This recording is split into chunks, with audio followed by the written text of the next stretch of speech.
शब्द किसे कहते हैं, इसके प्रकारों का वर्णन कीजिए। सेमेस्टर 3 फिलॉसफी का ये बहुत ही ज़्यादा इम्पॉर्टेंट सवाल है जिसे मैं आपको एक आसान नोट्स के साथ समझाऊंगा। इस सवाल को अच्छी तरह से समझने के लिए बिना स्किप किए आपको लाइन बाय लाइन देखना है। वीडियो समझ में आए दोस्तों तो आप इसको अपने कॉपी में हूबहू उतार लीजिए, क्योंकि आपको इसी तरह एग्जाम में लिख देना है। और आप चाहते हैं कि आपको आपके सिलेबस का सारा कोर्स इसी चैनल पे मिल जाए तो चैनल को सब्सक्राइब करें, वीडियो को लाइक करें और शेयर करके अपने दोस्तों की भी मदद जरूर करें।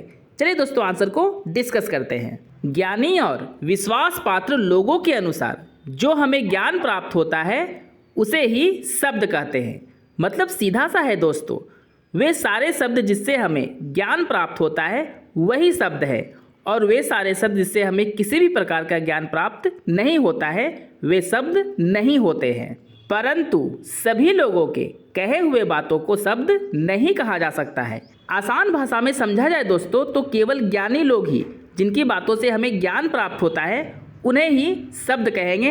अज्ञानी लोगों के बातों को शब्द नहीं कहेंगे, क्योंकि उन लोगों के बातों से हमें किसी भी प्रकार का ज्ञान नहीं प्राप्त होता है। जिस शब्द से ज्ञान की प्राप्ति होती है केवल उसे ही शब्द की श्रेणी में रखा गया है। जैसा कि हम लोगों ने ऑलरेडी डिस्कस कर लिया है कि वे सारे शब्द जिससे हमें ज्ञान की प्राप्ति होती है केवल उन्हें ही शब्द कहेंगे। चलिए आगे डिस्कस करते हैं। विश्वास पात्र लोगों के कथन को आप्त वचन कहा जाता है। अब दोस्तों सवाल यहाँ पे ये आता है कि आप्त होता क्या है, तो चलिए इसे हम लोग डिस्कस करते हैं। कोई व्यक्ति आप्त पुरुष तभी कहा जाता है जब उसके ज्ञान यथार्थ हो, मतलब उसका ज्ञान का जो लेवल है काफ़ी अधिक हो और उसके ज्ञान से सभी लोगों को ज्ञान प्राप्त होता हो। आप्त पुरुष कहलाने के लिए यह आवश्यक है कि वह अपने ज्ञान को दूसरों की भलाई के लिए व्यवहार करता हो।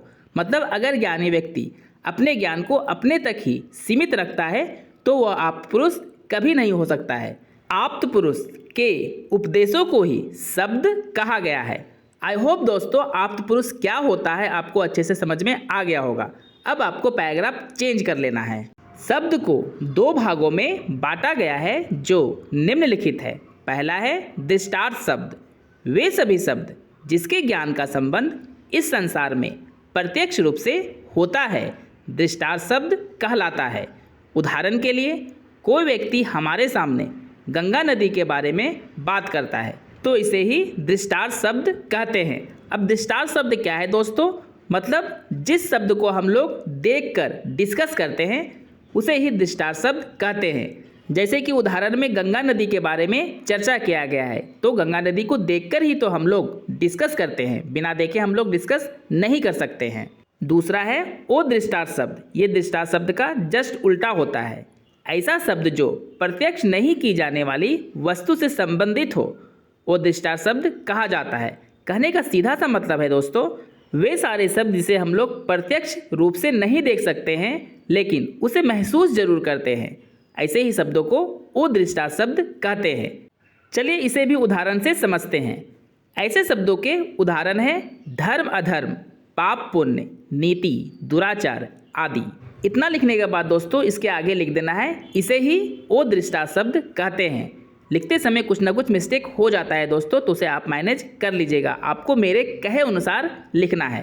पैराग्राफ को चेंज करके लिखेंगे दोस्तों दृष्टार्थ और ओ दृष्टार्थ के अलावे भी शब्द को और भी दो वर्गों में बांटा गया है जो निम्नलिखित है।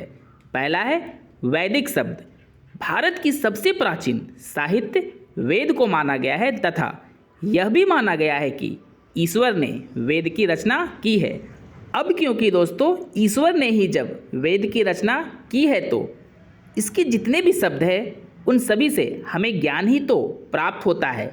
और वैसे भी दोस्तों आप जितने भी वेद पढ़ेंगे उससे हमें प्रचुर मात्रा में ज्ञान की प्राप्ति होती है। चलिए आगे डिस्कस करते हैं। वेद में लिखे शब्दों को बिना किसी शक के शब्द ज्ञान माना गया है, क्योंकि आपको मैंने ऑलरेडी बता दिया है कि और आप इस बात को जानते भी होंगे कि वेद में लिखे हर एक बात से हमें प्रचुर मात्रा में ज्ञान की प्राप्ति होती है। और जिन शब्दों से हमें ज्ञान की प्राप्ति होती है उन्हें ही तो हम लोग शब्द कहते हैं। दूसरा पॉइंट है लौकिक शब्द। साधारण मनुष्य के द्वारा बोले गए शब्द को ही लौकिक शब्द कहा गया है। लौकिक शब्द पूरी तरह से वैदिक शब्द की तरह सत्य नहीं होते हैं, क्योंकि लौकिक शब्द के निर्माता मनुष्य होते हैं, ईश्वर नहीं। कहने का सीधा सा मतलब है दोस्तों इस पॉइंट का कि वैदिक शब्द में सारे शब्द ईश्वर के द्वारा लिखे गए हैं, इसलिए वे ज्ञान से भरे हैं। लेकिन लौकिक शब्द में मनुष्य के द्वारा शब्द लिखे गए हैं, और सभी मनुष्य तो ज्ञानी नहीं होते और ना ही विश्वास पात्र होते हैं। तो केवल ज्ञानी और विश्वास पात्र लोगों के शब्दों को ही तो हम लोग शब्द कहते हैं, तथा अज्ञानी और अविश्वास पात्र लोगों के शब्दों को हम लोग शब्द नहीं कहेंगे। दोस्तों, अगर वीडियो आपके लिए हेल्पफुल हुआ है तो कमेंट करके अपनी राय जरूर बताएं।